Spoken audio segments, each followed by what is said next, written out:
Hi, we're here this afternoon, Tammy and Noelle. And Zella. And Zella. And Bliss. And Bliss is here too. Well, I figured since we were doing the last video and Zella was jumping up, that we might try doing a video on jumping up. Yeah, so she is very overly friendly. Mm-hmm. And so when we go out like to Lowe's, Home Depot or stuff, she wants to be all over people when they come to greet her. And that's kind of I don't want her to do that. Right. You know. So Right. So until your dog understands what they're not supposed to do, you have to help them with what they should do.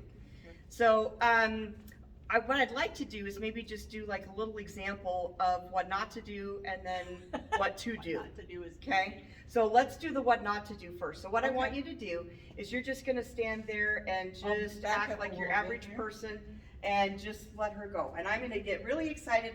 Oh my God, is that an Irish setter? There you go. Irish red and white setter. I know. What was I thinking? So she jumped up on me, and then the person that she jumped up on usually interacts with the dog. So it is a behavior that makes them think that this is okay to do. Not okay. It's not okay. And stop telling people it's okay, because it's not. No. Especially when they're big dogs. So let me show you what to do. So what Tammy's gonna do is, as I approach and I get really excited about seeing this Irish red and white setter that I've never seen before in my life, she's gonna slide her hand down the leash and just slip a finger into her collar, and that's gonna be enough to keep the dog on the floor and not jump up on me. So just one finger. Just one finger. Right there. Right there. All right, are we ready? We are ready. Zella, hi baby girl, how are you? What a good puppy. So as you guys saw, it was just enough that she needed to be able to keep her on the floor. And there's no pressure on here. I just have my finger in between the collar and her neck. Collar and her neck, and that's all it takes to keep a dog's feet on the floor. I know that's like, wow.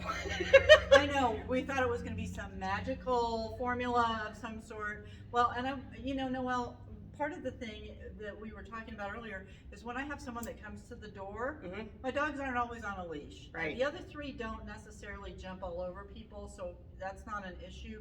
But just like this example right here, when someone comes to the door, she gets super excited and they come in the house, and the first thing she does is wants to climb up them. Right. So what do I do then? I don't have anybody that just walks into my house. I know that some people do. Well, yeah, I don't either. I usually have to open so I have to open my door. So what I would do in that circumstance is, if I have people that just walk in, I would put a note on the door and say, please wait for me to open the door.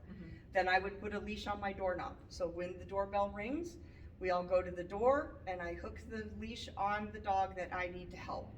That way I'm setting my dog up to be successful instead of to fail, because I know that she's gonna think it's okay to jump on people because she's been rewarded for it repeatedly. Right, and she's been doing it forever. Right, so And when she's, she was what, a puppy, 5 years old? She's 4. 4 years old? And when she was a puppy, it might have been cute, but it's not so cute anymore. No, and, it's and not. you don't want to start it when they're a puppy. My bad, but you know. Yeah.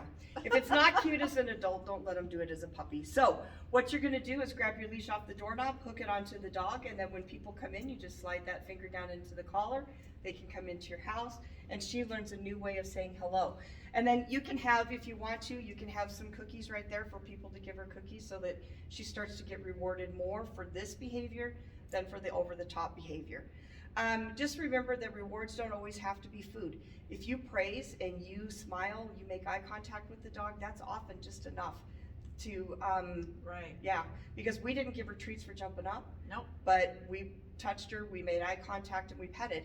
And that is all it takes in order to get a dog to jump back up on you a second time. So it doesn't require food to be able to get your dog to stop doing this. So how long, once you start this process with them, someone coming into your house or whatever, how long does it usually take for them to like solidify that this is the behavior you want? After I've had about 50 really good greetings, then I will give my dog a chance at 1 to see how they are, and I'll test them with the learning process.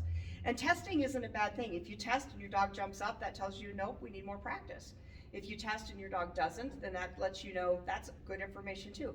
Okay, maybe we can try the next greeting with me not putting the leash on the dog. Well, and do you want to try it with someone like I would try it with you or someone that she's used to, so that we don't have someone that's a stranger, reinforce the bad behavior. Exactly. Right? Exactly.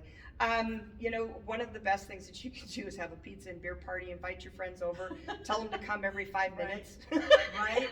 Hey, and you know what? We're doing that this Saturday for Mhm. Titus's birthday, so maybe, everybody that comes in the house, we're gonna Mhm. have a little test. Yep, and just try it and So, see. Yep, I think that would awesome. be great. So as you saw, it's super easy to get your dog to stop jumping up on people. All it takes is a finger. Yep. All right, well, if you liked this video and you found it helpful, hit the like button, please, and Subscribe. Yes. We need you guys. subscribe to our channel. Come back for more because, we always have really good tips. Always, always, always. Thank you. And we have fun. Yes, we do. See you next time. Bye.